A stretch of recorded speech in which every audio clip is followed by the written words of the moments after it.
जय हिंद दोस्तों, फिर आप लोगों के सामने एक नया टॉपिक के साथ उपस्थित हुए हैं। चलिए कुछ सुन लेते हैं कि तुम पानी में तस्वीर बना सकते हो। तुम पानी में अपनी तस्वीर बना सकते हो। तुम पहाड़ों से सड़क निकाल सकते हो। तुम वह कायर हैं जो अपने तकदीर पे रोते हैं। तुम जैसा चाहो वैसा तकदीर बना सकते हो तुम। चलिए चालू करते हैं यहाँ से कि अनंत लंबाई के आवेशित तार के निकट वैद्युत क्षेत्र की तीव्रता या गॉस के परिमेय से किसी अनंत गॉस के परिमेय के अनुप्रयोग करते हुए अनंत लंबाई की किसी आवेशित चालक के तार के कारण किसी बिंदु पर वैद्युत क्षेत्र की तीव्रता का व्यंजक प्राप्त करनी। ये दोनों तरह से पूछता है, ठीक है, और काफी इंपॉर्टेंट क्वेश्चन है। और आप लोगों को पहले ही कहते कि जितना भी अभी तक में डेरिवेशन बताएंगे सारा एग्जाम लेवल के लिए रहेगा, या तो प्रीवियस पूछा है या जो पूछने वाला होगा, ठीक है। चलिए यहां से देखते हैं। तो यहां से सबसे पहला क्या है कि क्वेश्चन में ही है कि अनंत लंबाई के आवेशित तार के निकट, ठीक है, तो एक अनंत लंबाई के तार लेते हैं, ठीक है, एक अनंत लंबाई के एक तार लेते हैं, ठीक है। बड़ा हो रहा है, थोड़ा सा छोटा कर लेते हैं। अनंत लंबाई का क्या लेते हैं? तार लेते हैं। तो अनंत लंबाई के एक तार लीजिए, ठीक है, लिए, ठीक है। इस पे आवेशित कण प्लस कण, ठीक है, और अपेक्षित घनत्व इसका क्या है? डेल्टा है, ठीक है। इसके आर दूरी पर, इससे आर दूरी पर एक बिंदु लेते हैं पी, ठीक है, इसके आर दूरी पर एक बिंदु पी लेते हैं और इसको आर को त्रिज्या मानते हुए दोनों तरफ क्या करेंगे? घेरा लगाएंगे, जो एक क्या हो जाएगा? बेलन के समान हो जाएगा। ये आर दूरी पे एक बिंदु लिए जिस पर वैद्युत क्षेत्र की तीव्रता ज्ञात करना, इसी को त्रिज्या मानते हुए दोनों तरफ क्या करेंगे? एक बेलनाकार रूप से क्या करेंगे? घेरेंगे। एक क्या हो जाएगा? बेलनाकार टाइप से हो जाएगा, ठीक है। तो इसका आर दूरी जितना यहां दूरी है उतना यहां से दूरी ले लीजिए, ठीक है। इसके आर दूरी पे जितना दूरी ये है, जितना दूरी ये है उतने दूरी पे क्या करेंगे? एक और दूरी लेते हैं आर, ठीक है, और इसको मानते हुए, ठीक है, इसको बेलनाकार टाइप से ले लेते हैं, ठीक है, ठीक। और इसको क्या करेंगे? घेर लीजिए,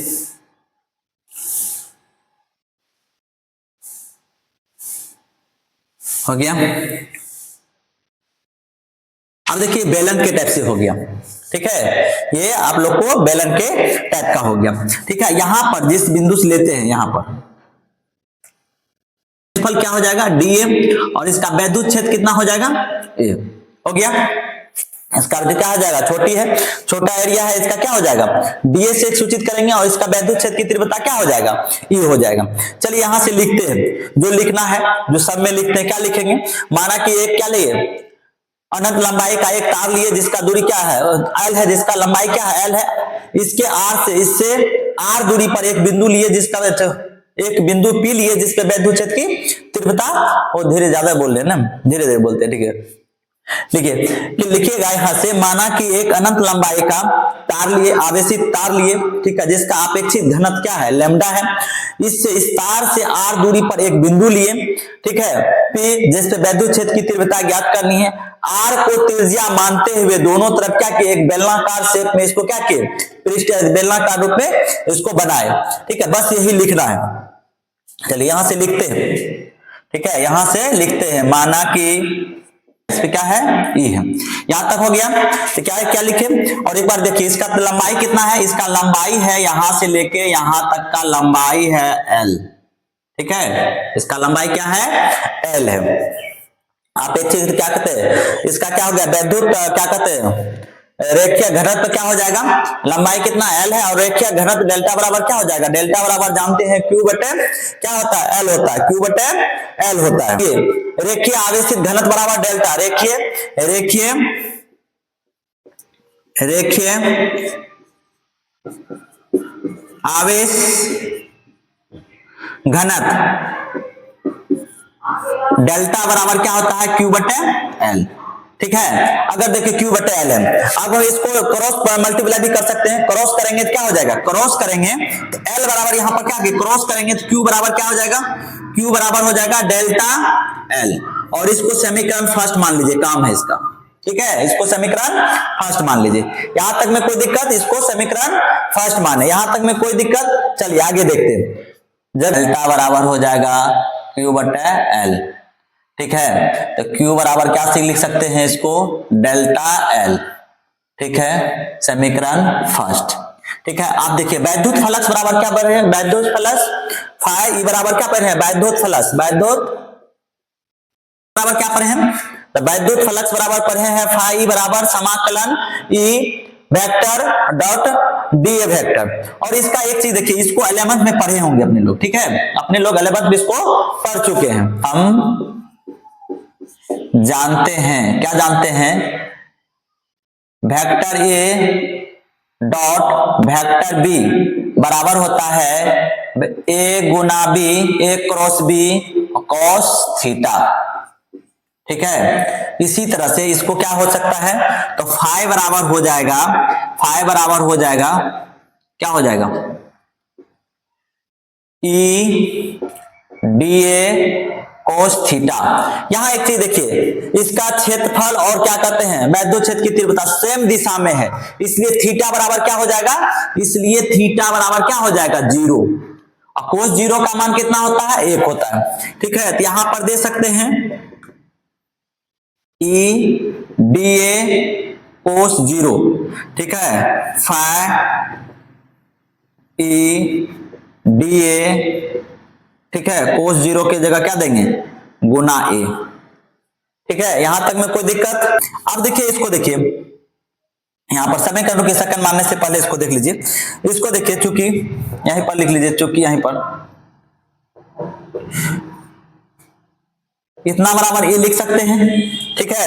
ए बराबर क्या हो जाएगा, बेलन का क्षेत्रफल, तो बेलन का क्षेत्रफल क्या हो जाएगा, हम जानते हैं बेलन का क्षेत्रफल, बेलन का क्षेत्रफल क्यों है, इसका लुक लाइक कैसा है, बेलन के समान है, तो बेलन का क्षेत्रफल क्या हो जाता है, बेलन का क्षेत्रफल हो जाता है 2 पाई आर एल, ठीक है।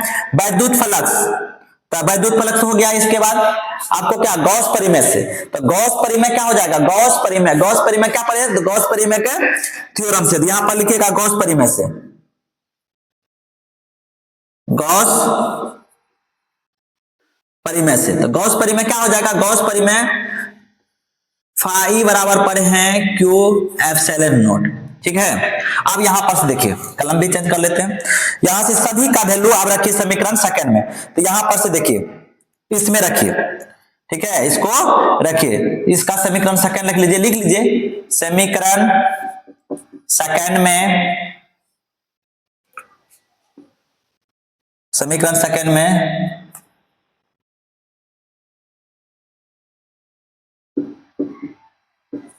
बेलन का क्षेत्रफल तथा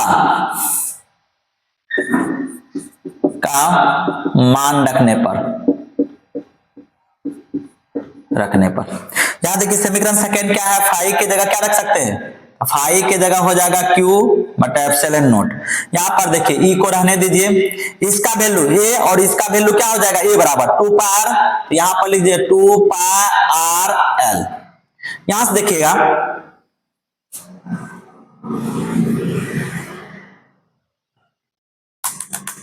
अब यहां पर से देखिए Q का वैल्यू समीकरण फर्स्ट से रखिए, तो यहां पर से लिखिएगा समीकरण फर्स्ट से, समीकरण फर्स्ट में देखिए Q का वैल्यू है डेल्टा एल, तो समीकरण फर्स्ट से Q का मान रखने पर,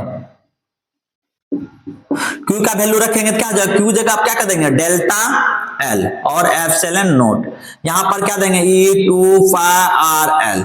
यहां से देखिए एल से एल क्या हो जाएगा, कट जाएगा, एल से एल खत्म, ठीक है। अब क्या बचेगा यहां पर से, एल से एल खत्म हो गया, क्या बचेगा यहां पर, हमको तो किसका ज्ञात करना है, वैद्युत क्षेत्र की तीव्रता ज्ञात करनी है।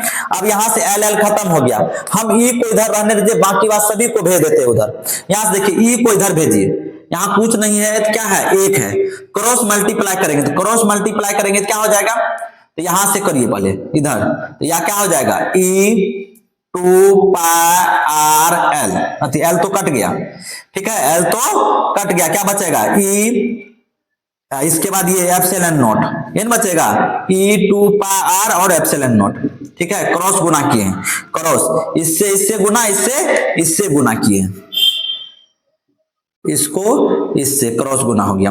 अब यहां देखिए क्या बचा, यहां बच गया तो है, यहां पर देखिए 1 गुना ये। अब देखिए ई को इधर रहने दीजिए, बाकी बात सभी को उधर भेज दीजिए, ई को इधर रहने देते हैं, एप्सिलॉन क्या कहते हैं, delta 2 pi R epsilon naught. हो गया, लिख सकते हैं, यहां तक में कोई दिक्कत नहीं है। यहां भी देखिए इसको लिख सकते हैं, तो इसका हो जाएगा ई बराबर हो जाएगा, तो यहां पर से 2 पाई एप्सिलॉन नॉट और यहां पर पाई बटा आर। या तो ये भी सही है। दूसरा देखिएगा यहां पर अगर हम 2 से ऊपर नीचा गुना कर दे, तो 2 से ऊपर नीचा गुना कर देंगे तो क्या हो जाएगा, यहां पर क्या हो जाएगा, तो यहां पर हो जाएगा 1 2 दूनी 4 पाई एप्सिलॉन नॉट और यहां पर क्या हो जाएगा 2 पाई आर। हो गया। ये देखिए इसका पढ़े हैं के, इसका क्या देखिए, इसका क्या पढ़े हैं, के पढ़े हैं, तो इसको ऐसे भी लिख सकते हैं, ई बराबर के 2, इसका वैल्यू क्या पढ़े हैं 8। अब देखिए यहां पर से यहां भी करें तो भी है, नंबर पूरा देगा, यहां अगर छोड़ दे तो भी देगा, यहां करके देंगे तो भी देगा। ठीक है, जरूरी नहीं है कि यहां करेंगे तो नहीं करेंगे, इतना करेंगे तो नहीं करेंगे। यहां तक में कोई दिक्कत किसी को भी। चलिए, तब तक के लिए धन्यवाद।